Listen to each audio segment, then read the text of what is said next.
Hello everybody, 𝘾𝙈𝙈𝙈𝙀 here, welcome back to a brand new video, and today we are simply going to be reviewing the last game we played on the channel, which was the Bunker, the Amnesia game. I'm just going to give my in-depth thoughts about the general game and how it played, audio, graphics, all that sort of stuff, story, and yeah, I'll follow the normal path that I take with reviews, and I hope you all enjoy.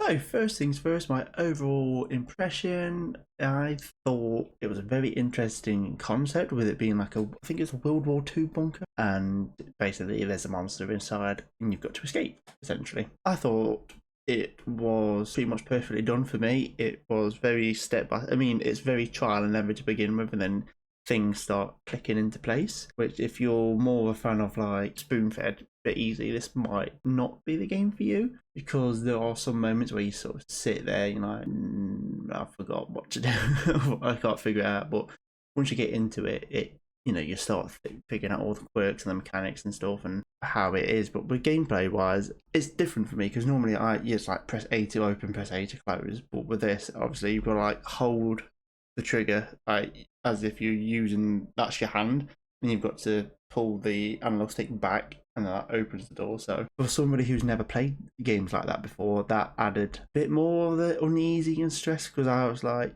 not only do I have to now run away from a monster that's invincible in the dark, and let's not forget the dark, I also cannot open the door. So yeah, I think that, but I love that mechanic. I thought once you start getting into it, it was no bother. You just pick things up, don't you? The way you fend off the monster, the more creative you get, the better it feels. You can lead him into traps, you can throw grenades at him, you can shoot him. The game does give you a lot of ways to defend yourself against him, even though he can't be killed. I think that's really good sort of chase mechanic. An unkillable boss, but you can actually get rid of him for a while. That's one issue I had with like Resident Evil 2 when I played it. It's just constant like following you. It just adds a bit more technical thought to the whole game. And with the monster itself, it's very attracted to noise and sound. So if you walk, he can hear you. If you run, he can definitely hear you. When you interact with things, like your only main source of light is a torch, but it's like a ripcord thing. You'll keep pulling it to wind it up, and that attracts him.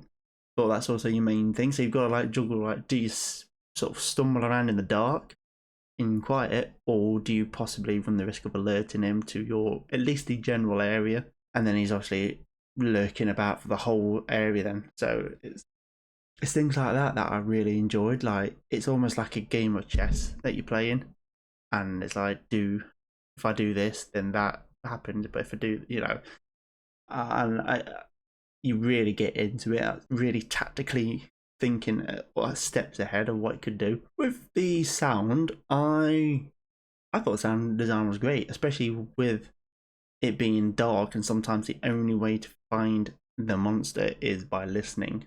So I had my headset on, obviously I can hear lefts and rights really clear. So that did help a lot, because obviously like I can sort of just move the character around in the dark and listen to where his footsteps, and you could literally follow the monster like perfectly. Sometimes the footsteps were quieter than they should have been. I think like if he's on top of you, it should be loud, but like he was further away, and that often scared me an awful lot. I think I only had one issue, which was in the very last episode, I think it was, or the before, one of the last 2 episodes I made. He was definitely in my right ear, like in a different part of the map, walking around looking for me. And when I ran the corner on the left, he was literally charged me, and I nearly threw everything out my hand. It was so terrifying. I don't understand what happened. I don't know if he teleported, if it's like a scripted thing, or I'm not sure. But it was, bro, it was bad. It scared me. The audio design was clear. You can tell what was going on in the dark, which I think is the biggest thing.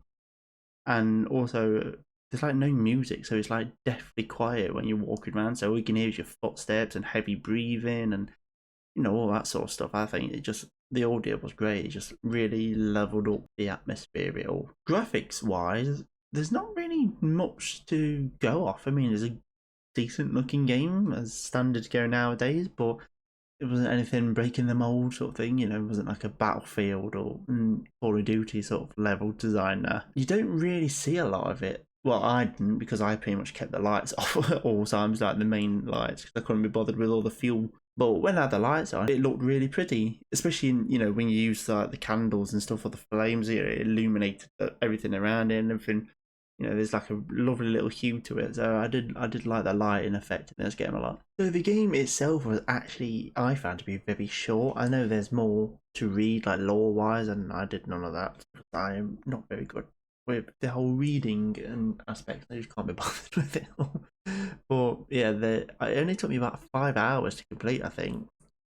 Even though the game time itself said 1, but obviously it doesn't. I think it factors in restarts and things like that. But yeah, 5 hours I spent overall playing it, which is not very long at all. So I'm very glad that the game was free, because it was just so short.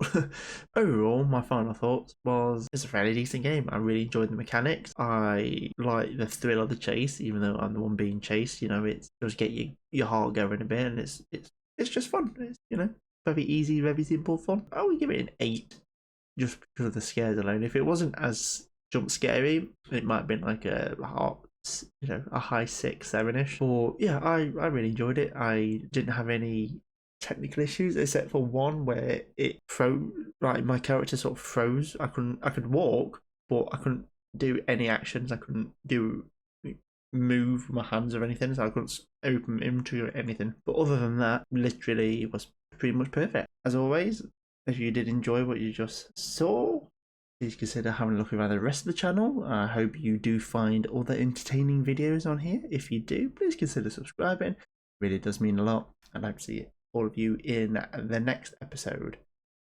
Goodbye, guys.